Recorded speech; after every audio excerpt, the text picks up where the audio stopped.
자, 실제 부동산 민심이 어떤지는요, 여론조사에서도 잘 드러나고 있습니다. 어제 한국갤럽 조사에서도 민심이 싸늘한 게 확인이 됐는데요. 부동산 대책이 적절하다가 37%, 적절하지 않다가 44%로 나타난 겁니다. 특히나 이제 지역별로도 한 번 더 살펴보게 된다면 이 서울이라든지 영남권에서 적절하지 않다라는 이 수치가 높게 나오는 듯한 모습을 보실 수가 있습니다. 성춘 부장님, 예. 그러다 보니까 여당으로서는 이 부동산 민심 긴장이 될 것 같아요. 긴장도 해야 되고요. 이거를 타파하기 위해 어떻게 이걸 헤쳐나갈 것인가를 신중하게 고민을 해야 되는데 저는 여기서 가장 하지 말아야 될 것은 민심 탓, 야당 탓하면 안 된다고 생각합니다. 우리는 일단 집권당이고요.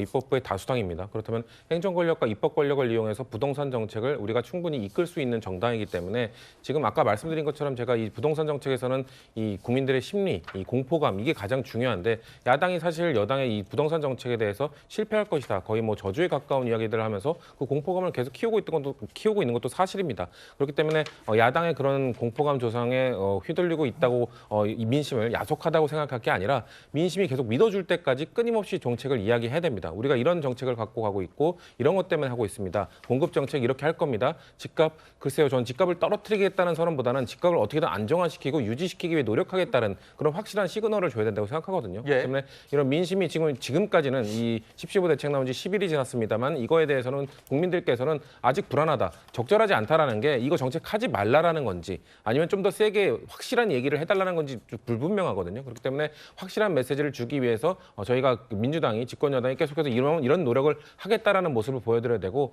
추가적으로 저는 아마 내로남불 프레임에서 벗어나기 위해 노력을 해야 될 겁니다. 너희들은 수십억짜리 집 사지 않았어? 근데 왜 우리는 못 사게 하는 거야? 이거에서 자유롭게 위해서는 저는 일단 민주당 의원들을 비롯해서 고위공직자들은 본인의 지역구가 아닌 곳에 뭐 갭 투자를 하고 있다거나 이런 부동산이 있다면 먼저 전 처분하는 모습들을 보여줘야 된다고 생각하거든요.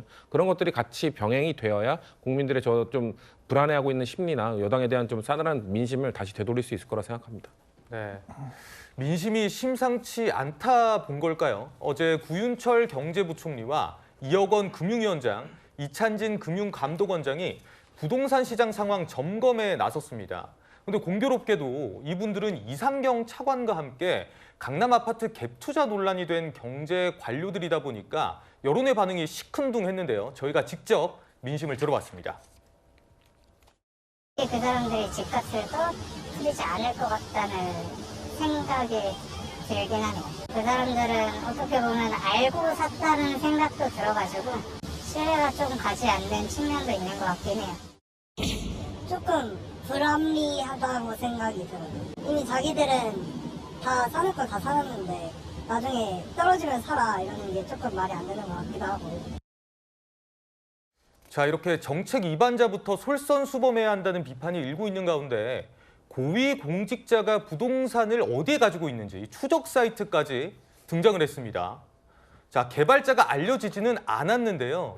자, 이 사이트에 들어가게 된다면 고위공직자들이 신고한 자산을 지도에서 바로 볼 수 있는 겁니다. 아파트 단지를 클릭하게 되면 고위공직자 누가 아파트를 가지고 있는지 지금 보시는 것처럼 한눈에 볼 수 있는 건데요. 강전혜 변호사님, 네. 지금 이런 현상까지 나타났어요. 어떻게 보십니까? 그렇죠. 이번에 이상경 차관이 사퇴했다라는 것이 어제 저녁에 언론에 알려지면서 누리꾼들의 반응을 보면은 집을 팔지 않고 직을 내어놓는구나. 그렇다면은 이 정부에서 이야기하고 있는 집값 잡히지 않는다는 거 차관이 인정하고 있는 거 아니냐라고 이야기를 하는 것이죠.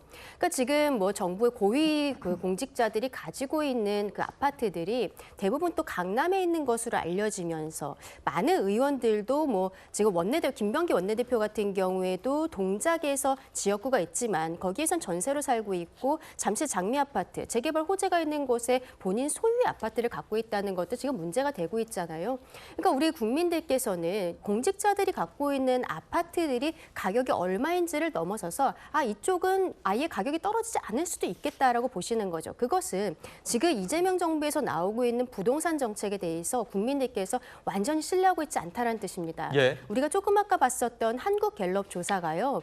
부정적인 의견이 더 많았지만 여기에서 중요한 포인트는 집을 사겠다라고 생각하는 30대 같은 경우에는 혼인 정년기이기 때문에 집을 정말로 실소유하고 실거주해야 되는 분들이거든요. 30대에서는 부정적인 의견이 57%가 나왔어요. 이러한 그 통계들이 나오고 있기 때문에 결국에는 차관이 사퇴를 하고 그리고 민주당에서도 지금 이야기를 못하고 있는 부분들이 있다고 생각합니다. 국민들께서 왜 여기에 대해서 문제 제기를 하시는지 그리고 민주당의 반응이 무엇이 문제였는지에 대해서 대통령실에서 먼저 국민들께 소상하게 사과하고 설명하는 자리를 대통령 스스로 만들어야 되지 않나 생각합니다.